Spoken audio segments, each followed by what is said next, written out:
All right, we're getting started. I hope everybody had a chance to grab a bite to eat, low-carb meal. Wonderful. So thank you very much for coming out tonight. It's a pleasure to host everyone here. I see a few familiar faces, but lots of new faces, so that's great. That means that our events are always attracting new interests, so we're very happy to have you here. So just to tell you a little bit about our club and our digital health track. So MIT CNC, it's a completely volunteer-led club. We're 14,000 MIT alums in Northern California, and we're a very active bunch. We decided to launch a separate track on digital health about sometime this summer, and we've been having an event every month. So it's been really great, and the turnout has been tremendous. This is the penultimate event of the year. We're going to have another one next month on women's health, so stay tuned for that. With our own Sophia Yan, and Van An is also an organizer of it. And we also, a month from now, May 15th exactly, we've got MIT faculty and Nobel Prize winner in chemistry. I hope I'm pronouncing his name right, Mungi Boendi, who works on techniques to generate quantum dots of uniform size and color. I'm very intrigued about what that is. Don't know what it's about. It's going to be in the peninsula, so for you living around here, it's going to be also pretty convenient. Hope to see you there. With that, I'd like to kick off our event, and I'll introduce our speakers, and then they'll tell us a little bit about each of their companies, which I would say are startups, but you guys have been around for a while now, so they were startups at some point in time. So, Still day one. Yeah. Well, this event is timely because nearly 42% of Americans are obese, an additional 30% are overweight, and nearly 50%, half of the population, has diabetes or prediabetes. So it's alarming. So the title is well focused on that. It is really a public health crisis. So I'll start with Dr. Rami Bailony. He's a UCSF and Stanford internal medicine physician, an obesity specialist, and a healthcare technologist. Dr. Bailony's focus is on the application of user-centric design to change healthcare interactions and workflows, redefine the patient experience, and improve employee and physician workflow and satisfaction. He currently runs the venture-backed Enara Health, and the company is developing a platform and network to scale obesity treatment with the mission of helping the world tackle the largest epidemic in history. Thank you for joining us today, Rami. Thank you. Thank you for having me. And Simon is a CPO at Virta Health. I believe you just joined earlier this year, is that right? Yeah, about 5 months ago. Okay, great. And he brings 25 years of product experience, business leadership, and deep technical expertise.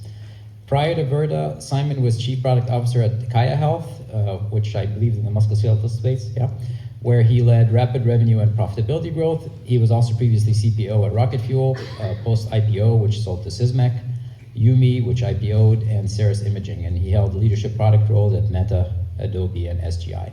So thank you very much for both of you to join us. So let's kick this off. Maybe if you can tell us a little bit about what it is you do, why you got into this space, and the 1-minute pitch about Enara, and the same for Virta.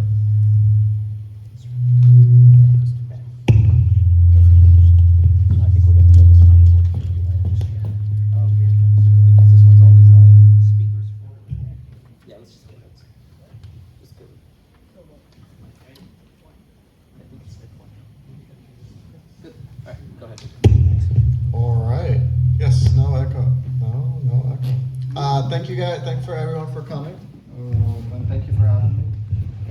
My background is, I started out as I trained over here at UCSF. I did my internal medicine where I focused was really looking at going into primary care, and then decided to do a fellowship out in Stanford in medical entrepreneurship. And while I was doing that, was working on Type 2 Diabetes Act. This was, gosh, now 12 years ago, and vividly remembering for the first time talking to patients as a product, from a product lens versus as a doctor, and I noticed that a lot of them expressed a lot of guilt, and realized that that was the biggest barrier to them sort of tracking their sugars and overcoming or improving their type 2 diabetes management. So I was fascinated by that. I struggled with weight myself to a certain extent from the age of probably 16 or 15, and so decided to really do a deep dive into why we eat, and was fascinated by the science. And This was back in the day when obesity medicine was not popular.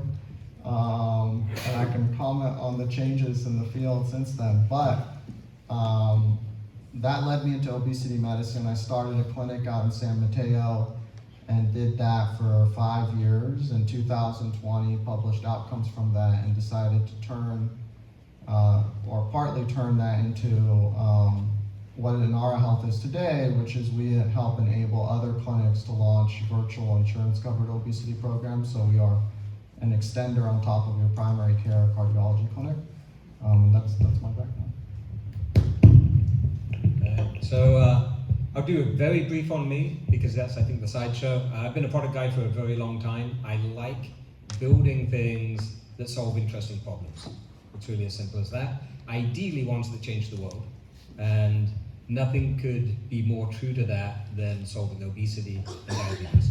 Much more interesting, I think, is the founding story behind Virta, and that drives the thinking behind how we think about obesity and diabetes, which is maybe a little topsy-turvy from what a lot of people would consider. So our founder is a serial founder. He was the founder of Trulia, very successful entrepreneur. Had money after his stint at Trulia. Also discovered, despite being a phenomenal athlete, that he had diabetes, and this confused him. He's like, I thought this was you get fat and then you get diabetes. I'm not fat, I have diabetes, I'm confused. Started deep diving the science. I think there's a common thread there. Came across Sarah Holberg, who had a pretty strong thesis that it was really, diabetes is not a disease, it's a symptom. Right? So, if you have COVID, you have all sorts of breathing issues. That's not the disease. You don't have lung disease, you have COVID. And the origin of all of this is that effectively most people are relatively carbohydrate intolerant in one form or another. And if you put too much of it in your body, you end up with all these downstream effects that we can go into in more detail. And if you can just dial that back and get to the right level, everything self-corrects, and actually surprisingly quickly. And so Sarah said, that's what you do. If you get to 30 grams of carbs a day, that's a nice safe level. I guarantee that that's low enough. Just do that and good things will happen. So he did that and good things happened. He's like, this is interesting. So then they did a clinical trial. They're like, well, okay, it works for this one person. N of 1 is not a good N. Let's do a proper trial. So they did a full-blown RCT. And what came out was this works at scale. If you can get people to do the behavior change, the rest is fairly automatic. And as a product person, this is delighting to me, which is the thing we need people to do is know. Right? You can see a lot of health tech startups which are like, if this thing is true, then this other thing might be true. We start from a place that it's very straightforward. If you eat differently, your diabetes will reverse to the extent that you can without you have other, like if you've already got kidney damage, right, you have kidney damage. If you already lost the eyesight, you've lost your eyesight. But the metabolic upstream can be reversed fully. And that's really fascinating. And so now it's a behavior change question. And it's funny, I advise founders and startups all the time, and I usually say stay away from behavior change businesses, because they're really hard. Because people don't like, who wants to change? Everyone's hands go. Who wants to change? Everyone's hands come down. Right? And so that's really the business we're in, is we're in the business of supporting people through a behavior change that has remarkable effects on your body, like truly remarkable. And it is the most consistent thing in the world. We start every week with a member coming and presenting their journey. We've treated an order of 100,000 people, so we have lots of members. So it's very easy to find members who are willing to come in and just talk to the whole company for just 10 minutes about their personal journey. And it's always the same. I heard about Virta. I didn't think it could work. It sounded too good to be true. I tried it. 6 weeks later, my A1C had come down like 7 points, 5 points.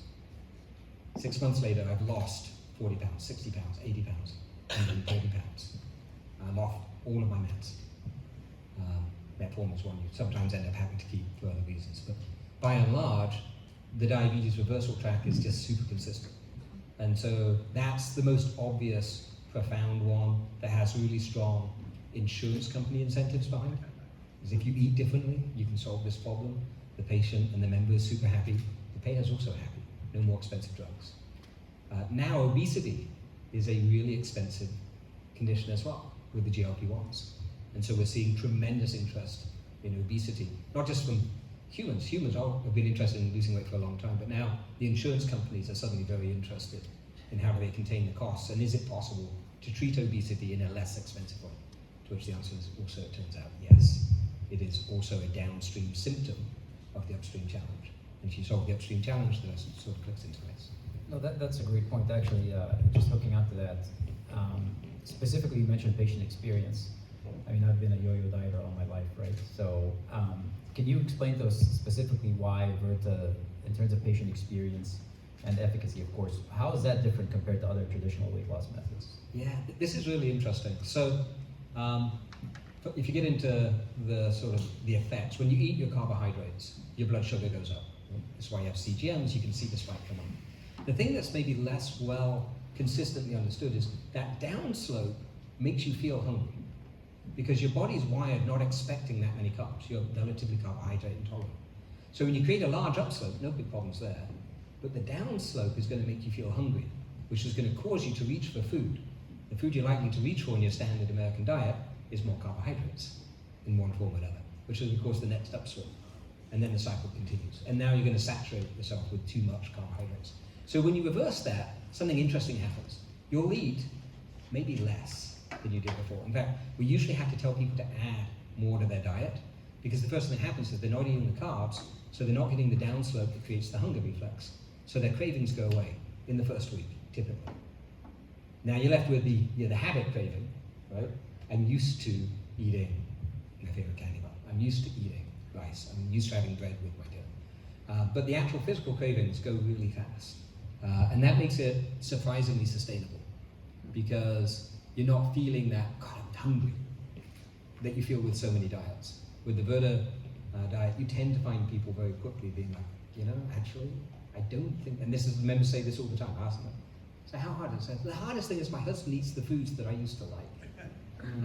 But I'm like, what about your food cravings? No, they went very quickly. And so that's what makes it really sustainable, I think, is the fact that once you click into the patterns, you're not fighting your body.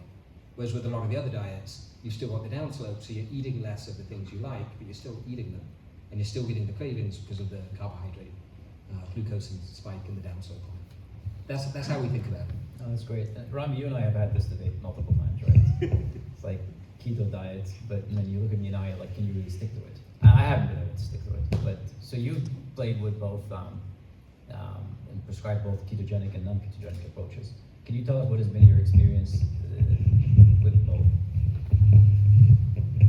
Yeah, so I think from an underpinning, we look at things a little bit differently. So for us, I agree that a large part of obesity, prediabetes, and type 2 diabetes to a certain extent starts with an intolerance to carbohydrates biologically. The question that I think obesity doctors have been asking for the last 15 years is why did that biology change, right? Human beings have not been intolerant to carbohydrates historically. As a matter of fact, if you look at our dietary patterns over the long term, people tolerate quite a bit of rice. And as a matter of fact, if you look at history in the US in the 1940s, there was a couple of doctors who used to reverse chronic disease with what was called a rice diet, which means that you only ate rice for like, I don't know how long. It's fascinating. So, when we look at that, the way I think about obesity or the underpinning from a scientific perspective is we actually believe that due to environmental and lifestyle changes over the last, I would say, 60 to 80 years, we have had what we call metabolic disruptors that help change the weight set point. So what that means is before you even gain weight, your weight set point, which is your thermostat in the brain that tells the body what weight it wants to be, it disrupts in a way where it says, okay, now I need to be a higher weight. And so then you start gaining weight. Now, the largest things that we think cause these is going to be environment overall, with plastics as one of the leading hypotheses there. And then on top of that, then you have stress and chronic stress. Then you have the change in our physical activity, change in how much sunlight we get, change in our sleep patterns. And so for everyone, it's a little bit different.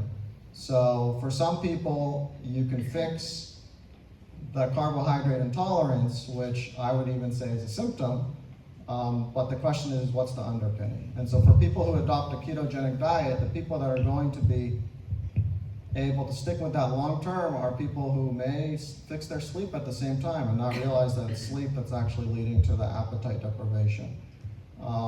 So we take a little bit more of a personalized approach. From our standpoint, we have people who have reverse diabetes with a carbohydrate-based diet, with a vegan-based diet, or with a ketogenic diet. The question really is what is the quality of the food in that diet, and how clean is that food, and then what are the other things going on, which is what meds are you on, how much you're sleeping, or how are you managing stress. And so we're really looking at those factors that influence how your body processes food, stores food, and how your body reacts to that food from an appetite or craving standpoint. So, do you feel that diabetes reversal is really a realistic goal for patients? And how do you support this outcome? Yeah, please. Okay. Either you can go first, yeah. Right, I'll take it. We absolutely believe that we see it super consistently. The thing that we observe at scale is we don't see people who manage to change the nutrition who don't receive the benefit downstream. And so, the sort of counterfactual of the person who managed to change the way they were eating to address the carbohydrate intolerance, and you can debate a little bit, to your point, there's many factors that feed into it as well. We know people who sleep badly, that affects lots of things, for example. But we do know that if people change their diet, we see the downstream effects take hold. Inversely, we do not see people who change the diet who don't see the benefits. At scale, that seems consistently true. So the place we end up spending a lot of our energy is creating behavior changes really hard. And also the sleep thing's fascinating, right? Because we observe both forms, I think. If someone sleeps better, they are going to be more able to create changes. But also, if they're feeling better, whether they exercised or they were eating differently, that will also create better sleep, right? And so the things are very interconnected, stress in the same way. And so the body is definitely a highly interconnected system. And if you can treat multiple aspects at the same time, that's always going to be beneficial. It's really interesting that you mentioned that. We had a talk in this very room, I don't know how many people were here, 2 months ago, on value-based care. And we had the chief medical officer of United Healthcare.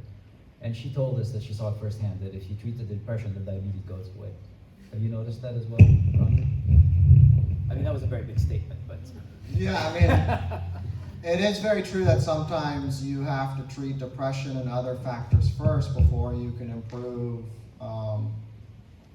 diabetes or any other chronic illness. So you have to look at the person as a whole person versus just a disease entity. And so that is something that, frankly, our healthcare system, and you could say this is globally as well, really struggles with, which is we look at it as just like, how am I going to treat diabetes? How am I going to treat depression? How am I going to treat? But the reality is you can't really, sometimes you can't treat those things separately. And so there are many times where people will start our program, and for the first year, they don't lose any weight. And we're working with them on getting off certain weight-gaining medications or improving their depression. And then after that, we focus on the weight loss. So, yeah, the answer in terms of taking a holistic approach is there. In terms of diabetes reversal, I do think people can reverse their diabetes. There was a great study published in The Lancet where they randomized people to what is called a VLCD, or a very low-calorie diet, versus normal diabetes care, which would include metformin and other medications. They ran those people through that, and in the first year, about 50 to 60% reversed their diabetes. 5 years out, about 19% remained in diabetes reversal. Now, people. Which group had the I'm talking the dietary group. Okay. Now, the medication group obviously is taking meds, so there's no reversal in question per se. Now, people often point to that study and say, oh, well, 19%, that sucks. But actually, 19% over 5 years of preventing a disease that usually has horrific consequences down the line from coming back is actually pretty great. And so I think ultimately, if I got diabetes and you said, hey, if you follow this protocol, there's a 19% chance that you will not have diabetes in 5 years, I'd probably take that. understanding that obviously, I won't be one of the 80%. So I do think diabetes reversal is possible. I do think at some point we will start treating the disease entities or syndromes, and now it's hard to call something a disease versus a syndrome versus a condition, way earlier than diabetes. So I think that's what's the future is coming in terms of what we do.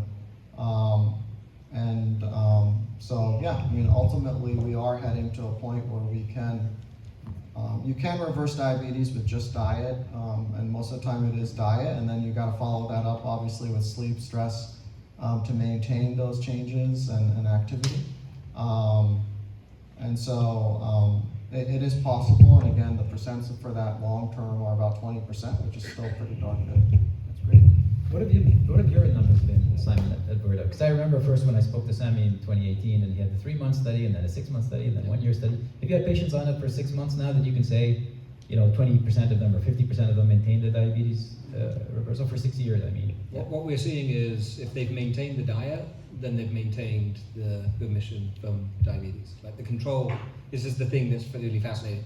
The place where we see fall off, if we're going to see fall off, is people who don't manage to maintain the diet. As soon as you start reverting to the way you were eating before, you're going to start to see the symptoms reemerge. That's pretty consistent. So the question really is, how do we get continually better at supporting people through? And as you sort of hit at, what are triggers for people not making it? The most common triggers are going to be something like, I had a member of my family die, or we had a health issue in the family, or I lost my job. And so some life stressor comes in, and that kicks them. Stress goes up, sleep quality goes down, the ability to stick to the foods that they know are good for them diminishes. As soon as they start back on that cycle of taking the carbs, now you're back into the upslope and the downslope, the cravings start to come back. And so falling off, I think, is easy once you start to fall off, and it's work to get back in again. I just need to make a comment. I don't believe in the word maintaining your diet or falling off. I actually, as a person who, before devoting my career to this, probably did a number of ketogenic and non-ketogenic diets and consistently blamed myself for falling off or not sticking to it. I actually fully believe that if you start behavior change and it does not maintain, it's the diet has failed you versus the opposite. That's bad. And the reason for that is you're biologically not primed to tolerate that diet in that given environment. And so you need to look at what are the factors that sort of control appetite, control cravings. And I think those are the things that you can ultimately change. And then what you end up eating is going to be a result of that overall environment. And so for some people, it is very hard. Obviously, one of the good things about Enara is we do work with some underserved clinics, and we are talking about people where we've surveyed their house and it's ramen noodles. That's all they have in the pantry. And so how are you going to get that person to change their diet when that is their environment? And so ultimately, I think it's about, one, is your biology going to accept the change in your diet, which a lot of people, biology fights back. And number two is, what are the environmental, emotional, psychological, physical factors that we can change that would help us sort of stick to the diet that is sort of best for us. And so that's sort of a different take that we have on that. Okay. So I'm going to shift gears a little bit now, and because there's been so much in the news about GLP-1s and weight loss drugs, and it really renewed the fervor around weight loss. So I want to hear both of your perspectives on this. Maybe I'll start with Simon. Are these serving as a headwind or a tailwind for Virta? And how do you stand out from competitors who are now offering these magic drugs on demand? Yeah. I think, interestingly, it's a tailwind. I think it's a tailwind for everyone in the industry, because what we're seeing is an enormous amount of press, attention, time, energy, and money on how much it's possible to address obesity using these drugs as a path. But what we're seeing as a direct result is an uptake in people who are effectively raising their hand saying, I've struggled with this a long time, and I found a step I can take. Right? And that's leading to an opportunity to engage in the conversation of, great. Even the FDA studies around GLP-1s say, GLP-1s by themselves, necessary but not sufficient. Lifestyle change is a really important component.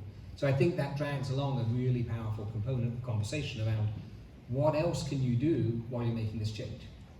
And we do observe that with GLP-1s, for example, cravings are going to diminish. And so in some ways, maybe for certain people, it's going to be an easier time to make other changes. And so I think the jury is out because we're early in this journey. Interestingly, about 40% of our members are on GLP-1s. We've been de-prescribing GLP-1s for many years because it is such a prevalent medication within diabetes treatment.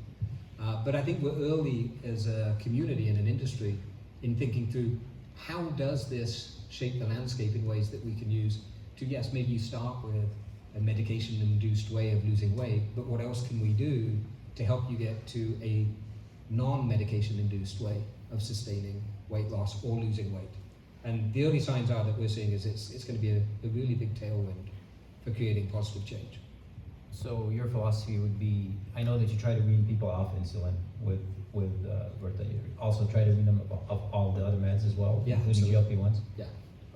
And so to how we're different, I think the way we think about it is we're still very much, we believe that if we can change your environment, help you with stress and things like this, help you with exercise, but ultimately address the food intake and get you to a place that's going to put your body in a healthy, sustainable place, that will be the thing that's sustainable. And the eat, inject, repeat is probably not a sustainable path over time, especially given the side effects a lot of these drugs have. And so I think we're seeing a lot of differentiation there, and that we have no desire to get your GLP-1s here, but we do expect to see an awful lot of people who are raising their hand for GLP-1s where lifestyle change is recommended as part of it, and that they will be brought to our door as a result, and that we can then help them manage their journey and hopefully get them to great outcomes, which is drug-free, sustained weight maintenance at a place that they're comfortable with. You have a different perspective on this. You think that drugs should continue to be part of the obesity journey, right? The obesity loss journey. I probably have my perspective is controversial for all the pharma companies, and then very controversial for the lifestyle companies. So they both tend to ram against me to a certain extent. Just to comment on the way GLP-1s have changed things before I dive into the topic is, I've been doing obesity for a long time now, and prior to 2021, but really it's 2019 because we didn't have any parties in 2020 or 21. I would go to a dinner party and I'd meet people, I'd tell my obesity doctor, and they'd say, "What's that?" And then I have to explain that, and then they'd ask me, "So what's better? Is like a low-carb diet better or a vegan diet better?" And then it would be like diet wars with everyone telling me which diet really was best for them. Now I go to a party and I say I'm an obesity doctor, and the first thing people say is, "Well, can you get me some Ozempic?" So it's completely changed the landscape in terms of the acceptability of how people view obesity and weight, and I think there is a positive there. Similarly for doctors, so before 2019, if I was at a conference, a primary care conference or a cardiology conference, and I say, "Hey, I'm an obesity doctor," and they'd be like, "Oh, we don't really treat or manage obesity," and trying to get doctors to take obesity seriously and manage it and talk to patients about it was super difficult. Now I go there and everyone says, "Oh, I'm also an obesity doctor. I just started prescribing Ozempic a few weeks ago," right? So, in the end, there's this perception that these medications have changed a lot. The reason why you guys are seeing so much attention to these meds, though, is because we have had years, I would say 100 years, of guilt and stigma around weight, which we have placed on people, that all of a sudden people take a medication, and for a good percent of those people, they're like, "Oh my God, now I feel normal. Now I understand why I don't feel like I need to eat that food," right? And so there is a click. For people that GLP-1s works really well for, their personality in many ways changes, right? And what does that mean? It means that they were deficient in a process or a pathway, right? Similar to people who are deficient in thyroid. So if you have a thyroid deficiency, would you tell someone, don't take your thyroid medication, eat a lot of soy, and you're gonna boost that thyroid? No, right? And so I think it's really unfair to label these medications as optional. There are a lot of people who struggle with obesity whose appetite pathways have changed, just like for diabetes, just like for thyroid, because of the environment, because of their exposures. And without giving them that medication, they're not going to be able to make the changes you want. So actually, in many ways, your GLP-1s are going to help you stick to a ketogenic diet. Your GLP-1s may help you exercise. No, it does not mean that it's for everyone, right? And so that's the way I see medications. Now, does that mean that I believe everyone should be on a GLP-1? No. As a matter of fact, 50% of our folks do not take a GLP-1, and we still get great outcomes with them. But I do feel like it's a tool that needs to be utilized and used. The one thing that I am concerned about the overall market is the story of GLP-1s is not being fully told. So if you look at the clinical trials for obesity weight management, a person would go to join the trial, and when it's for weight, they are screened by the personal investigator, which would be like a doctor like me usually, and they're asked, are you willing to commit to diet and lifestyle changes for 18 months? Are you willing to do X? Are you willing to do Y? And the person accepts all of those factors, then takes this medication and does great. But now we're prescribing this med, we're forgetting all of that. People are getting it from their primary care doctor, and they don't understand the fact that you gotta take this medication long term. As a matter of fact, we're about to publish a study right now that shows that people that take this medication for less than 48 weeks get almost no benefit compared to diet and exercise. The benefit all comes with longer term usage. And so I think it's a great tool for people who really need it. I think it's a tool that can help you make and sustain the changes you need to make, but you have to be committed to making those changes and understanding that overall you're gonna change. There's these changes you want to make, there's a biological reason why it's hard to make those changes, and that's where these tools, similar to surgery, I would say, bariatric surgery is the same thing. The reason bariatric surgery works is not because we make your stomach smaller or it's a shortcut. It actually changes your hormones. So what the main change it makes is it makes your GLP-1 go up. We don't know why. No one's figured that out, but it does. And that's why people are able to stick and get long-term results with bariatric surgery, which we did not see, for example, with your bands, which was the band around the stomach. And so again, for some reason, cutting into the stomach changes your natural GLP-1 production. It's like being on a GLP-1, but you just don't need to take it. And so there's definitely something environmentally that has changed our GLP-1 access, and the discovery of using GLP-1s is going to change really how we do healthcare in a lot of ways. But I think we need great wraparound care, which is why I do believe it will be a tailwind for companies that do great jobs with behavior change. My skepticism is I'm worried that both doctors and Medicare will be very late to understanding this, and our prescribe first, ask questions later sort of mentality will, I feel that's, as much as the pharma companies that created these drugs are giving lip service to lifestyle, I feel they're really pushing the prescribe and forget. And that's my biggest concern about the current culture that we have on the GLP-1 side of things. So that brings me to my next question, which is a good way. I'll start with you again since we're on the topic.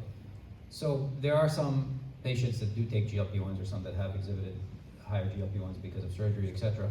But there are also some patients that don't have to take drugs, right? And for both groups of patients, what does Enara Health do to drive compliance to this new whatever prescription you tell them, whether it's food, weight, etc.?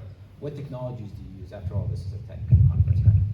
Yeah, no, I think that's actually the most, that's the reason I get up. And the same actually. question for you after that. Yeah. So we've been, when a person comes in and does an intake with us, we're actually teaching providers how to score them on 9 factors. Many of which we've already mentioned, from stress to sleep to your cardiometabolic labs, which is your cholesterol and A1C, to an eating question, behavior questionnaire. And then based off of that, we're trying to assign the best sort of diet, exercise, and activity and medication to start with. Not everyone starts with a medication. So the bigger question is like, can we figure out who needs a GLP-1 and who doesn't? And that's real, or who needs a different type of medication and who doesn't. And that's the big question. I personally believe that there's gonna be 15 of these drugs within the next 10 years that hit the market. So when you have that many, the question that really gets me up is, how can I set up, and we were just talking about this before this, how can I set up my data layer so I can answer that question, which is, who needs a medication and who doesn't? Because if you can avoid a medication and get the same results, that's great. And we do know, for example, in our cohort, we have 19% of people, no, it's a little bit more, it's about 23% of people that do not take any meds, get off meds, and sustain 20% or more weight loss. So it can be done. What we're trying to figure out now is like, how can I know that before it starts? And so that's the next phase. We probably need a lot more users to get there, or members, but that's sort of the fascinating, I think that's the tech/data a point of view that we're trying to tackle or figure out. Any of that automated already? Automated in what sense? In the sense that you have the patient profile and you know, okay, based on the sleep habits, the family lifestyle, the social. Our team is still very small, so actually, you know, we have tested what factors predict outcomes. Interestingly, we're one of the few companies that take a hybrid approach. We team up with clinics, so we have a body composition machine, which means that we're looking at everyone's fat versus muscle changes. And then we also test people's metabolism. And interesting, against labs, against your genetics, those two are the most predictive right now of outcomes. We're not automated to the point where I know today who needs a medication and who doesn't. I mean, we have some indicators, but we don't have it to a point where it's like, you know, there's a 66% chance you don't need a medication or that you do. Okay. So we're not at that point just yet. Super fun set of questions. So we have a similar sort of thought process, but medications is probably at the very back of our toolbox. Usually on the diabetes side, people are coming in well medicated and we're deprescribing. We actually have run studies through that group of deprescription of GLP-1s and comparing the trajectories of people who stayed on and people who came off. People who came off did better. And so again, we sort of have high confidence that the question is, how do we help you get down that path? And a lot of that, I think, is in habit formation theory and understanding the person. Did better how? The how, yeah, the better how. What do you mean by they did better? They had better sustained weight loss over time than the people who stayed on the GLP-1s. So more weight loss and better sustained weight loss. The thing that I think we look at a lot, and there's both tech and data prediction stuff and humans in this loop.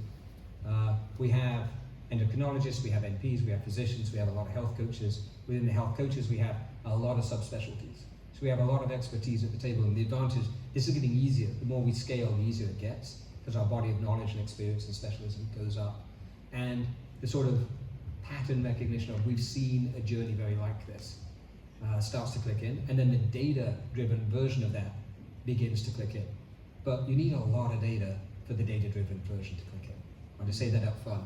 You know, tens of thousands, hundreds of thousands of patients and patient journeys, because there's a lot of journeys, because you're starting from a lot of different places. But if we look at the components, we've got an app that allows you to answer questions, ask questions, get help content, engage with other members. All of that becomes patterns of who's doing what, where you're at, how well are you doing. You've got health coaches on tap, and so they're spending a lot of their time trying to think about, you know, what does Judy need today? What does Hesham need today? So we get some specialized help there. We can have members who are in multiple chats a day, and we'll have other members who are getting a chat a month, a chat a couple of months. Really depends what you need. The thing that we're trying to get better at, that I think is the interesting tech problem, is a lot of this is, I think, still very much the app is good at certain things and people are in there, and then the coaches bridge a lot of the other, how do we tailor? Like humans tailor super well. You've got a lot of experience, you've met a lot of people, you sort of intuitively know. Your intuitively know is going to be different than the next person and the next person. But each of our coaches has a lot of experience now with particular journeys. Maybe they do more type 2 diabetes or more pre-diabetes or more obesity. They have tremendously good pattern recognition. The place that's really exciting for me is we're getting to the kind of scale where our ability to predict just from pure data who's going to do well and who's at risk is improving radically. And then off the back of that, that allows us to think about how do we dial in what sort of interventions that are going to help this person in this moment in time. And so you could sort of think of that as a superpower behind the coach, which is a coach has maybe seen hundreds of patients, maybe thousands of patients, but the data's seen hundreds of thousands of patients. And so what I think is getting really interesting is the ability to build systems that can supercharge the human time. So we're getting the human help at exactly the right time in ways that are really powerful. And even better than that, in a way we can do it through an app directly. If we know we can send you a particular trigger, a particular reminder, a push notification, we can do very real-time help, because sometimes you need help at 10:30 p.m. and there may not be a health coach online at 10:30 p.m. or not the health coach you know, because they get very connected to their coaches. And so I think there's really fun and interesting and very powerful tech-enabled approaches here that bring what you really need, which is truly the right kind of personalized help at the time you need it.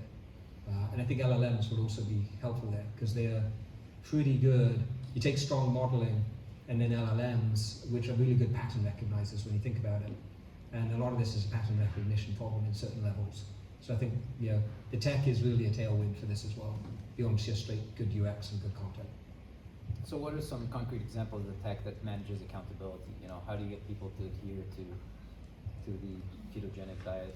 Yeah, I'll give you a bad UX, good UX example. Yeah. Nothing would be more annoying than getting a reminder at 7 p.m. every night, to check your carbs, or to, don't reach for the ice cream. And you weren't thinking about ice cream, but now you're not. Right? That'd be the worst tech possible. And so I think when you think about how do you get tech to help support someone, reactive tech is pretty easy. You logged in looking for a thing, I can find you the thing. Right? Proactive tech is really hard, because if you get it just a little wrong, it's actually very annoying. And so you have to be really right for it to be a net positive across cohorts of patients. And so we think a lot about that kind of stuff. So I guess the next part I wanted you to spend some time maybe highlighting to us some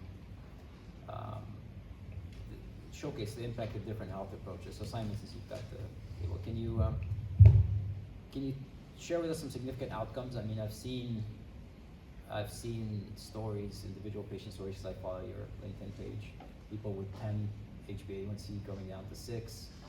What have been the most dramatic transformations that you've seen?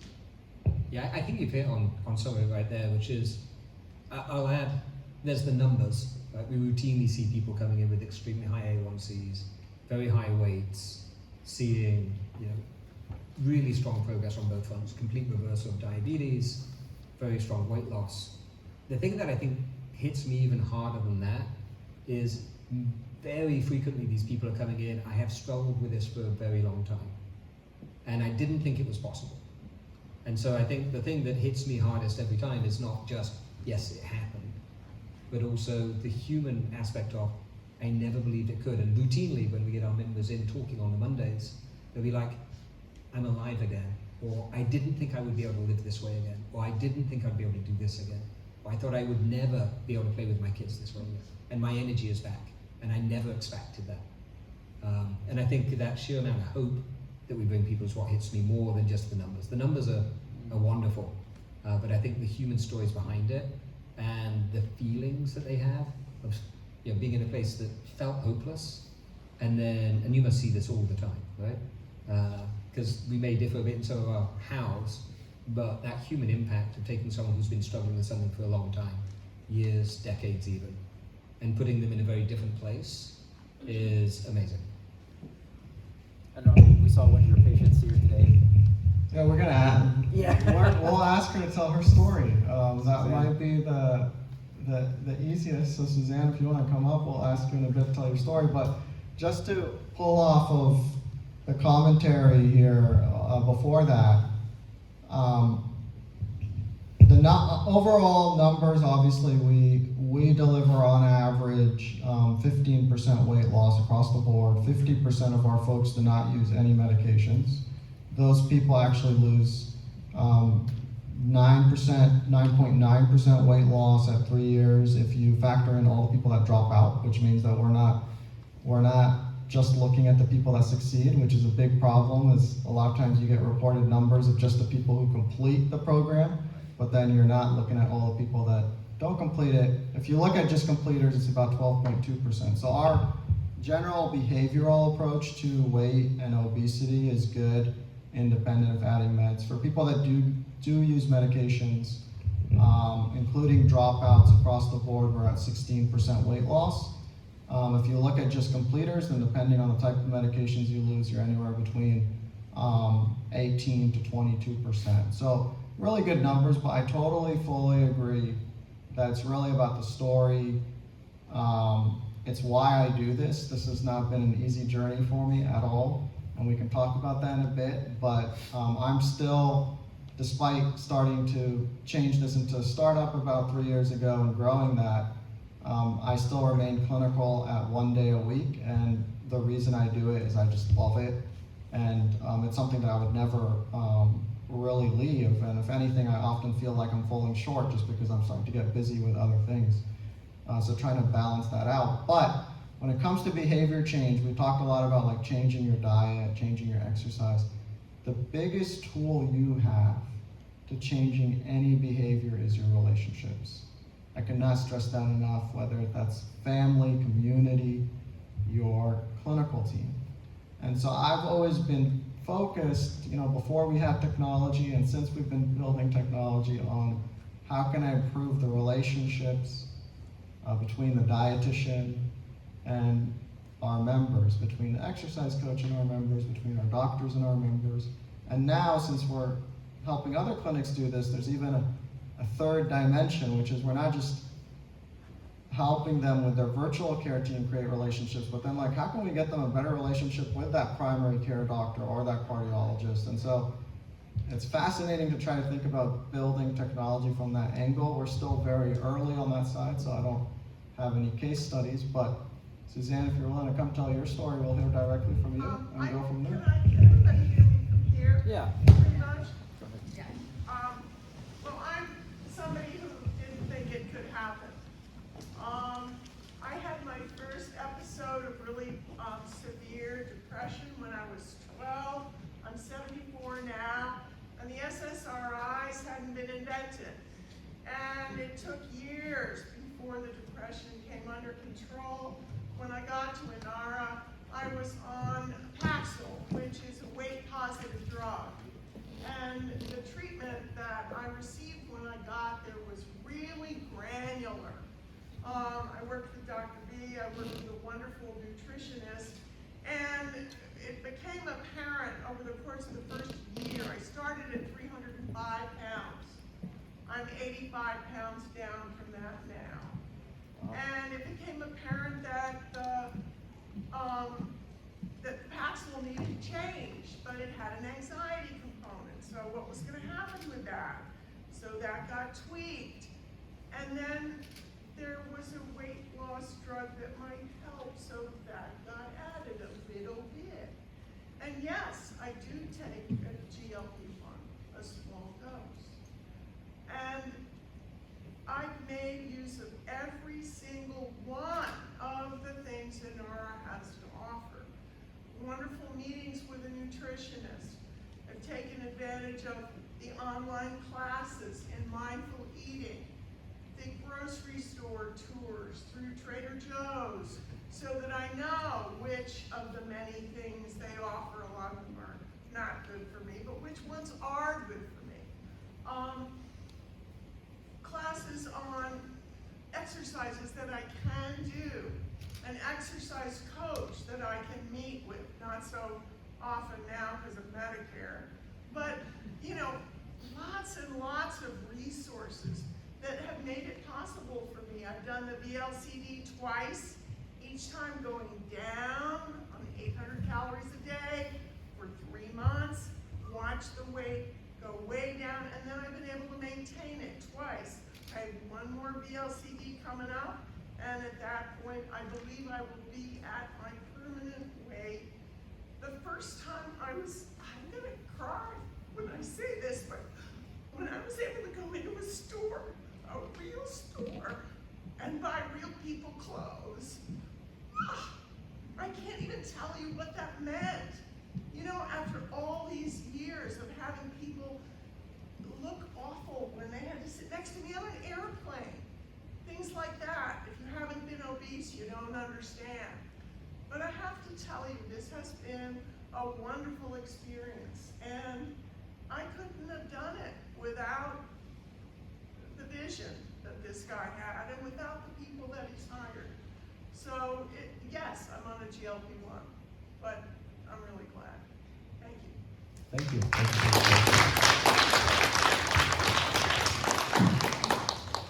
All right. I think we'll go on for another 15 minutes and take Q&A. The rest of the questions are really tech questions, and I think the first one's in scaling, because I know that we do have patients here as well as other MIT alums, but we also have a lot of digital health entrepreneurs, and they want to learn from you guys about, let me start with Simon. You know, what have been the most significant bottlenecks in scaling Virta Health's operations, and how do you feel that you've addressed them? Yeah, scaling is really interesting, and if any of you are entrepreneurs, I'd also say it's worth the conversation of where are you, because the journey changes a lot, and the most common pattern is going to be what got you here won't get you there, right? Things that work super well, and in fact, the behaviors that are essential to starting are often the things that make it really hard to scale, in general, and there's phases to that, right? And so, as you start to get to a certain scale, for example, tech debt will kill you, right? And very early on, you're not going to accumulate enough tech debt. It's how fast can you try out the paths to find the product market fit becomes really important, right? So that behavior that is essential to starting, that same behavior carried into, you know, a 60-person, 100-person, 200-person engineering team is for sure going to break you. Virta's hit some of those roadblocks square on, and then any startup that says they haven't is probably not telling the truth. Right? And I've been at many scales. Even Facebook hits some of those scales pretty routinely as well. What got them there wouldn't get them there. 5,000 engineers to 10,000 engineers, also hard, it turns out. Right? So I think paying attention to where you are and think about which of those things are important, because product at the end of the day is all about trade-offs. You're going to spend your time in a very specific place. The kind of things that I think are interesting at our particular scale are being thoughtful about how do we leverage data and systems at that next level of scale? Because at this pace of growth, that can break you very fast. And when it hits you hard, it'll show up in downtimes or unacceptable wait times for loading a patient list or something. And at high growth, if it takes you 6 months to fix it, those 6 months can be unbelievably painful. So waiting for it to hit is a really bad answer. So try to be a little ahead of those, I think, is really important. I think the other one is the cost of overhiring, say on support staff, right, health coaches, is pretty high, and the cost of underhiring is extremely high. And so it pays to be right on some of those questions, which makes it, I think, really important to pay attention to what enables you to get a good forecast, right? And a lot of things you'd be like, if my forecast is off a bit, the board will be a little sad, but I've got enough cash. In some of these questions, getting the forecast really right, which will require effort, right? It's just focus and time for a lot of these things. Putting focus and time on some of those questions that don't feel important can turn out to be absolute godsends, and I'd watch out for those. I was picking his brain about scale before this, so earlier in the journey and have a lot to learn. I would say that one of the things reflecting on the last 2.5 years would be get people who have scaled before and learn from them. So that would be one tip I have there. You know, I think in healthcare there are some, in particular when you are trying to scale a health tech services business or any type of service business, the challenge with scale is you have to grow your team of providers. and at the same time not lose quality. And then that includes not just the doctors or the dietitians or exercise coaches, but then your support staff. And I will say we've probably gotten a few steps wrong along the way and have had to reverse course on improving some of that.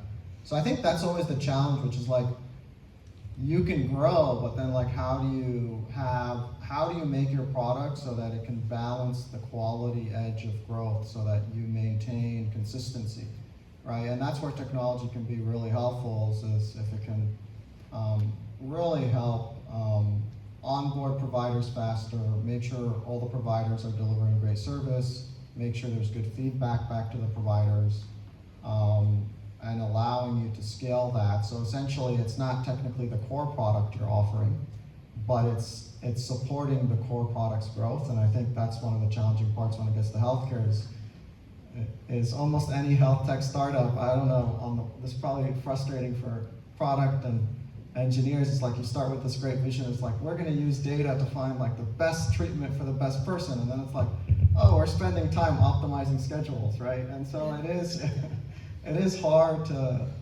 the challenge of ensuring that you have the right tech and feedback loops in place to ensure good clinical quality as you scale is always going to be something that companies struggle with until we come out with a global platform for this. So I think those are some of the challenges that we've seen. So I want to spend a minute on product design insights. And so when you're designing Virta Health as a digital platform, what key factors did you consider to ensure user engagement and success? Yeah, and this is actually a perfect segue off the last comment. There's two entire products there when you think about it. There's the app you're going to open, and you start off simple. You've got a couple of things you're asking people to do. You want a little bit of content. And so the surface area you're trying to design is again fairly simple. That gets complicated really fast because there's a lot of things that you can be spending time putting in front of someone, and you want to make that, they're not in the app, it's not Spotify, you're not there for entertainment, right? So how do you get the help you need, or how do you get the direction you need? There's points where it's more directed. I need to give you a sense of what you should be doing now, but there's times I've got a specific question. How do you make that really frictionless? Classic UX question and problem. But you've got the ancillary one, which is, I've also got health coaches and teams. And it's how do we build products and tools that enable them to know who needs what help right now, right? And you really need to get both of those design experiences right. And getting either of them wrong is going to leave you with a set of problems that you're not going to enjoy, for sure. Okay. And I actually had a medical question for you, because the field is ever changing, and you just gave us an example of the pre-COVID and post-COVID and GLP-1s. How does medical research influence your treatment protocols, and how do you consistently adapt to new findings? Yeah, I mean, that's one of the areas where I do work on top of Enara, is sort of advising companies on the fact that what you think is the right treatment approach today may not be the right treatment approach in the future. And so you do, when you are building, for example, a mobile app for patients, or even a provider app that tells providers when they need to pay attention to a patient, you really need to factor in, well, what happens if an FDA warning comes up and this medication is no longer a great medication, right? And so you need to build that flexibility in mind, and that is actually when we're talking about product insights, I think that's one of the hardest things about,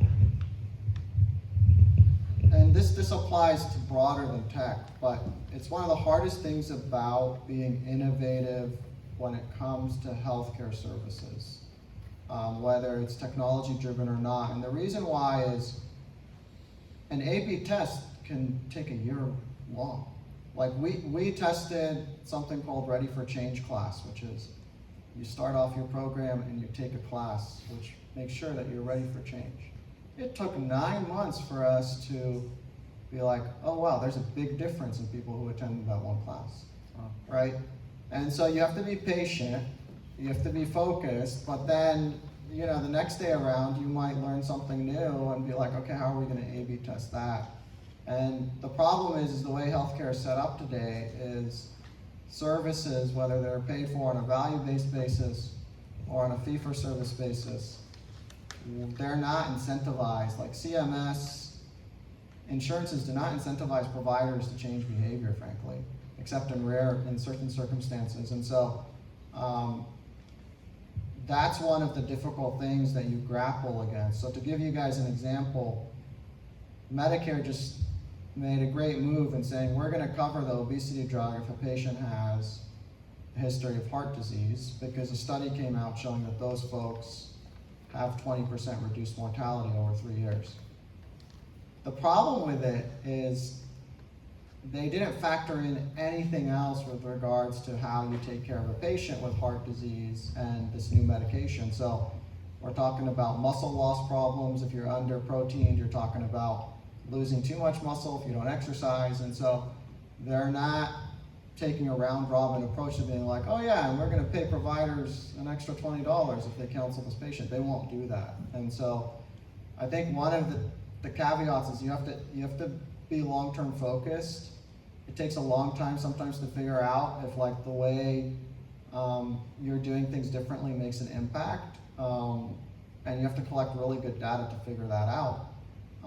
And that in many ways needs to be internally motivated, because I'll tell you, whether I get a bunch of patients and I prescribe a GLP-1 and don't see them again, or I see a patient who I spend a lot of time with long term, I'm probably going to make a lot more money in the first category because I'm going to see a lot more volume, have a lot less costs.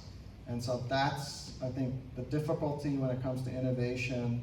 If you're running a service industry, is going to be coming up against the fact that the way healthcare is designed and pays for stuff is today does not encourage that at all. And that's why your doctor visit has been the same for the last 50 years. We've really stuck to that 7 to 15 minute visit, and it's probably not going to change soon unless something dramatic happens. All right. Well, right before we end, I just want to, like I said, there's a lot of aspiring digital health entrepreneurs here and other entrepreneurs. And any words of advice, maybe starting with you, Simon, on what do you think, if you had to give them, one tip or maybe 3 tips about scaling a digital health company, where would you start? So maybe, again, very stage dependent, but first step, focus purely on getting that confidence. I talk with my team a lot about conviction versus confidence. So you start with conviction. I believe this is going to work. Focus initially on confidence that the thing you're doing is working. That matters more than any other single thing. It doesn't matter how you get there. It could be purely just spending time with people. No app, no service team. Just figuring out the thing that you want to achieve is actually going to work. Because after that, you're now in the much easier question of what's the most efficient way to do this? What's the most effective way to do this? Which bits of this can be digital? So start with that one. Because if you get that bit wrong, no amount of app is going to, app trickery is going to get you a sustainable business. You can get it to a certain trajectory. You might, if you're lucky, even IPO. But there's not a real business in there with that real value. So lock the value first. Then the second one, I think, which is, if I was starting today, really take time to understand the non-linear trajectory of AI and understand what is an experience curve and what is a wave. And what I mean by that is certain things just get exponentially easier, and solving it now, if it's hard, is the wrong thing. We should wait for it to get a bit easier. An easy one for me would be understanding what's on a person's plate. 2 years ago, that's a very hard problem. Now GPT-4 does it without training moderately well. That was a wave, right? Understanding what guidance you should give to someone based on what's on the plate might be more of an experience curve. And so information you gather there and expertise you gather there is going to be durable and will stand on top of whatever the wave carries you forward on. But certain problems, you could be chasing a problem that you think is a really hard, interesting problem. If it turns out to be behind one of the AI waves, just as you're getting traction, it will be fully commoditized. And so understanding that, I think, becomes really important, both for understanding which problems will get easy that you can leverage, and which problems maybe you should just sort of stay away from and wait out because they're going to become easy organically. And then the third one is look a little bit ahead on the scale problems, because as a business, these businesses tend to be not very tolerant of hitting scale failure points. Right? We talked about some of them with service providers or on care teams, getting your first person who's doing it instead of you is hard. Getting your first pod is hard. Working out how to do multiple pods is hard. Managers of multiple pods is hard, and each of those step function changes will take you some time to get right. And so if you don't start it early enough, you'll be trying to get it right at a point when it's really painful, and getting it wrong has really deep impact on a personal level. Right? There's human beings who are getting a suboptimal outcome that you could have done better with. Not just the business will be hurt, but also humans end up getting not what you want, not what you know you can do to help them. So maybe those would be my three. Rami, any Those were three really good ones. The getting it, yeah, I mean, in healthcare, the problem, I always tell my team, that one patient that churned or left the program because of a bad experience, whether that was a sales call, a bill, just think about the fact that they probably may not achieve certain health, think about the long-term ramifications of potential had we been able to retain them. And I think when you hit those when you hit those obstacles, trying to adjust to them fast is super important. I think Simon's second point is something that everyone should be paying attention to. What you're actually spending time building versus what can be commoditized given the advances on AI, I think is something that frankly keeps me up at night, it will become it will become a bigger question for anyone doing a startup today. My 3 points would be more on the simpler side of really getting a company up and started. I think you need to have a lot of persistence, you need to be adaptable, and you need to be able to focus. So persistence, the reality is if you're starting a startup from day one, there's going to be a lot of days where you're like, this is not going to work, what am I doing, why did I do this? And frankly speaking, you've got to be trying to solve something you really want to solve to push through that. So that's number one. Number two is adaptability, in particular in healthcare, with all the regulations that you have to face, the changes in treatment. I think you have to be adaptable. You always have to ask yourself, is there a different solution? How can I be solution agnostic? How can I be diet agnostic? How can I be medication agnostic? That's one of the first things that got me interested in taking Enara from a clinic to a platform was I wanted to figure out how can we make doctors and dietitians and exercise coaches agnostic to the treatment versus and be like, I'm trying to find the right treatment for this person, and let's leave my beliefs on X, Y, and Z out of the equation, and let's focus in on the data and the data points of the person. So you got to be adaptable on that, and then adaptable on what you're building product-wise. So, we've completely changed what we're focusing on from a product differentiation standpoint after the AI wave, because there's certain things that's it's going to be easy to build that. So you do have to be adaptable, and then focus is golden, and I don't necessarily think I've always done that well, but you gotta have a plan, and you gotta get your team focused on it, and if you every now and then there's time to pivot, but if you pivot or you take on too many projects before you finish the last project, you're in trouble. And so focus really is key. All right. Well, thank you very much to our speakers. I think we can do 15 minutes of Q&A now, and then if you can stay and help us clean up, that would be very much appreciated. So you want to come up and use the mic? I think that's probably the best way.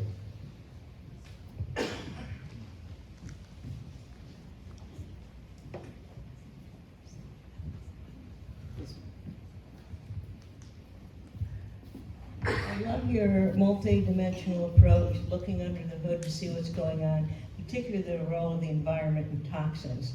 And for people in the audience that's interested, I just interviewed William Davis of Grain Belly on his approach to dieting, where you don't change what you eat, but it's very interesting. That will be on my podcast Friday. And next week, he's going to be on a Zoom meeting for our group, the Silicon Valley Health Institute, where you can ask him all the questions you want about anything about anything, but particularly diet. You can get that I didn't bring the information when, but go on our website, SVHI, and you can look and see when that Zoom meeting is. So you can get more information, ask particular questions. Do you have a question? No? That's it. Okay. So this is it. Okay. Anybody have a question? Come up. Go ahead. More a question for you, but I was interested if you could go over like the progression of Virta's business model and where you see that going, where to stay and where you see that going. Yeah, business model, interesting question. Unusually, this is actually, I think, super rare. The core of the business model hasn't really changed, except for one, which is like a lot of health tech startups. Initially, we want to help patients, so they tried to go direct to patients, and then discovered that the willingness to pay is very low because everyone expects insurance to cover it. So they did an early pivot from more direct patient marketing and realizing you need to work with payers and insurers or be inside the system somewhere. The rest of the business model has been very consistent. The other shift, and this is again a fairly common pattern, employers tend to be less data-driven in the way they think about benefits, and they're willing to take more risks with benefits that look interesting. A lot of the large payers will not touch you until you've hit scale of tens of thousands inside their system through employers, so they can do back-end aggregate data analysis. And so it's typically going to be wise to do a lot of payer-led from employers and employer benefits to start to get the scale inside the insurance systems, so you can have really data-driven conversations there, because they are actuarial businesses at the end. So I think we're nicely on that track of more payer relationships, but built on the back of lots of employer relationships. Interesting. Go ahead. Come on.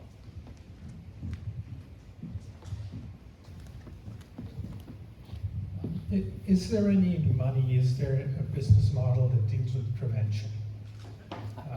A lot of our system, what our system does very well is cure a lot of what you're doing. But you did say things like pre-diabetes. How early can you start and can you head off the problem? And is there a business there? Yeah, two slightly different questions. I would argue that there's never a bad time to focus on improving your health. Right? A lot of Peter Attia's thinking on health span, I think, would play into this really well. So never too early to start. Preventative is for sure, I think, a really powerful path.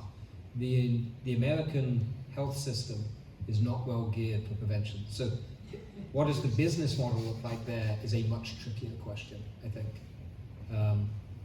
And so finding paths to find mechanisms where insurance companies are seeing an ROI or can understand the benefits, I think, is an ongoing journey. One of the things I hope or suspect from a company like Virta and others that manage to hit high scale is we're going to be able to get some really good longitudinal data that could feed into a very powerful approach to have proof of the power of prevention. But I think it's a non-trivial problem. I don't think there's simple answers to that simple question.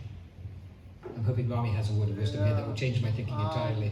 No, it's somewhat the same. The only thing I would say is, how early are we talking about in prevention? So from a transactional perspective, the US healthcare system doesn't actually differ a lot from how you see a doctor in Canada or Europe. The difference there is the focus on environment, family, schools. That is not anything I deal with as a doctor. So I think the bigger question is, how do we get the focus on that? So as much as I'm a believer in GLP-1s, I'm a bigger believer in, hey, the core issue here is broader environmental, and like, what are we gonna do and how can we help with that on a policy basis? I think the second part of that is there a business model? I would say probably not the way we're set up today, because today people have, and this is one of the reasons why I made a conscious and perhaps wrong decision in 2021 when we were starting not to go direct to employer or direct to payer, even though it does lead to faster scale. And the reason for that is people will tend to have a 2 to 4 year relationship with their employer or their payer. And what you see is people bouncing around from insurance to insurance. And for me, I see managing obesity as part of managing the whole, a holistic person long term. So we're talking about 5-10 year relationships. And so I think until we get to a place where you have bring your own payer or bring your own insurance, where you can actually develop a longitudinal approach with insurance, I think at that point, insurances will really start to invest in prevention. A lot of insurance companies today, including CMS, and I meet with them and they say, we want to invest in prevention, but in the end, what that means is, can you deliver this service at a cheaper price than what we're currently paying for? So that's the limiting factor there, and until they can see more cost savings down the line, they're not going to be like, we're going to actually pay you more to spend more time with patients or to deliver a higher quality service. That generally speaking will be piloted, can be run with some employers, but again, people churn from the employer, and then the question is how do you stay in touch with that person and continue to make sure that they're staying healthy, and I think that's the challenge there.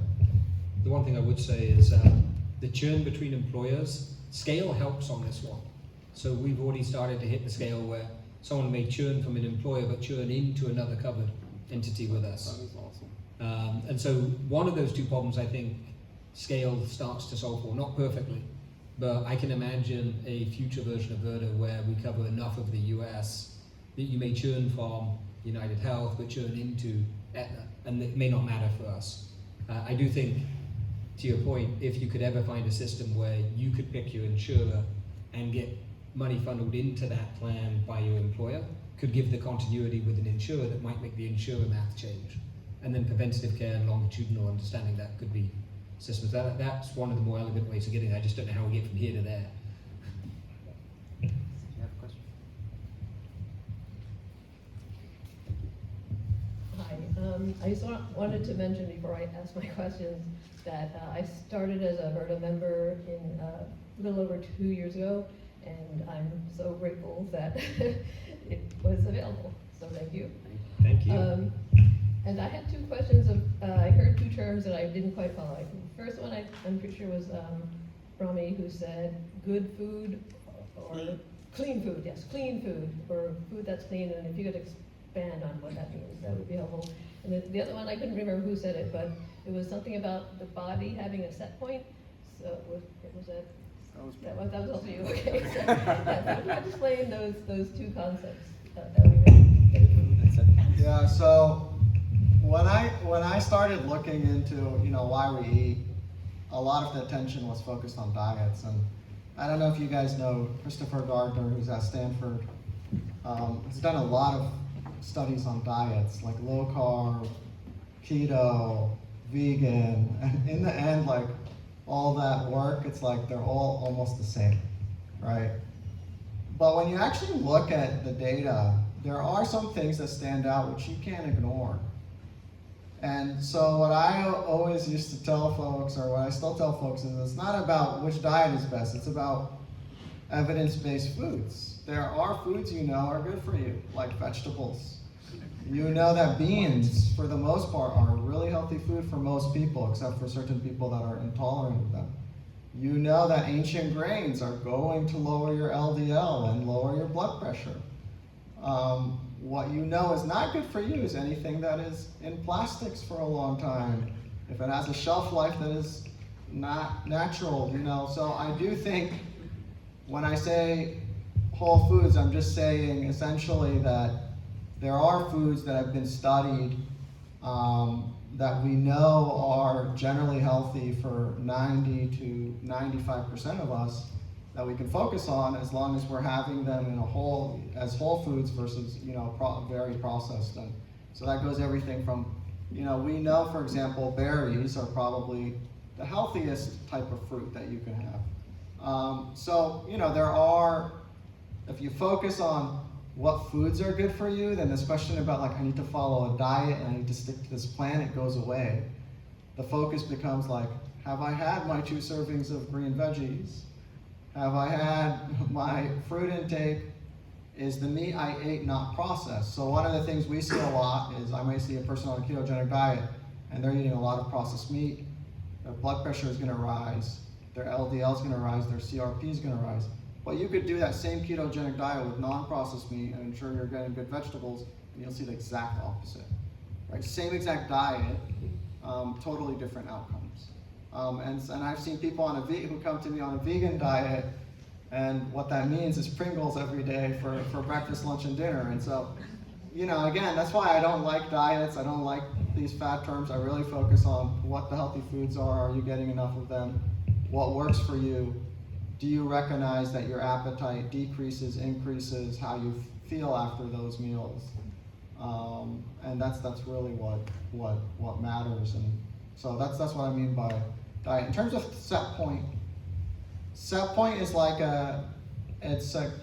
it's in your hypothalamus. There's a part of the brain that we know regulates appetite and weight, and there's probably 19 peptides as well as hormones that are influenced by it. So they don't necessarily come directly from it, but it sort of influences how much it is. And so the concept of changing your set point is saying that in this part of the brain, it becomes influenced or disrupted by environment, and so it starts thinking I need to be at a higher set point. So where this emerged is in studies, to give you guys a couple of fascinating studies. One study where they hospitalized people and they made them gain weight, like they force-fed them to gain weight. And the reason why they did this study is because it used to be, and I used to think this way early on, which is people eat a lot, like we're in an environment where we have a lot of food, so we eat a lot, we gain weight, and then our body wants to protect that weight. And so then it's hard to lose weight. So this study said, okay, let's see if that proves. So they force-fed people in hospitals and they released them to their environment. Almost every single person went back to their normal weight, right? In the Biggest Loser study, the people that were in the Biggest Loser, they studied them after. And what was fascinating was, people regained weight, but they were at a disadvantage to regaining that weight. So their metabolism was lower than where it should be for their weight. And so they were sort of metabolically being driven to regain weight. The only people that kept it off was like activity. So it's like super interesting where like diet helps you lose weight. It's really activity that helps you keep that weight off. And so that was, and then another fascinating study, there's a drug called topiramate, which is a migraine medication, which we now use for weight. The fascinating thing about a study there, which was completely accidental, is people that took topiramate for 1 year for a migraine, they started out with a normal weight. So the average BMI was 24.6, which is right below the cutoff of normal. They took topiramate for a year, and then they stopped the medication. And some interesting researcher decided to follow their weight after this. The first fascinating thing about this is these people lost 7% of their weight, and they weren't on a diet program. It was just taking your medication for a migraine, and they were normal weight. So you would think that their body, their set point would want to defend that weight pretty well, but no, they lost 7%. And then 50% of the people, once they got off the medication, their weight stayed low, which means that for 50% of people, the weight set point did change even after they got off the med. So a lot of times people ask me, can I get off of GLP-1?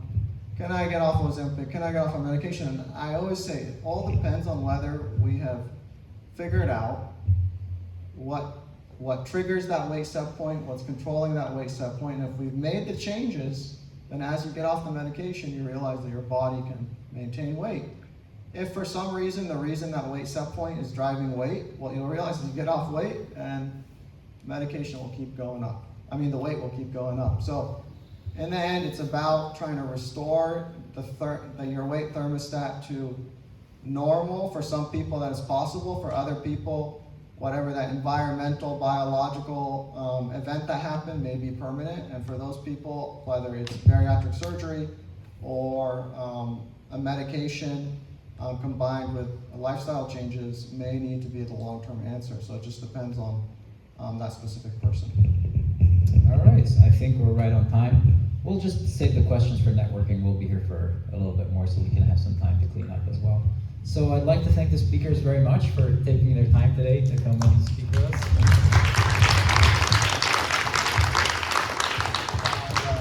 And, as a token of appreciation, we have these lovely Moleskine MIT notebooks. We ordered them from the Coop directly to come here from the MIT Coop. And thank you very much. Thank you, Maestro. Pleasure being here. Yeah, likewise. All right, thank you very much. Thank you. And if you want to sit and help us clean up, that would be much appreciated. We have to roll the chairs and everything, and we're going to have a networking for the next 30 minutes. Thanks, guys. And didn't he ask great questions for the panel? That was one of the best run panels we've had. Anyway.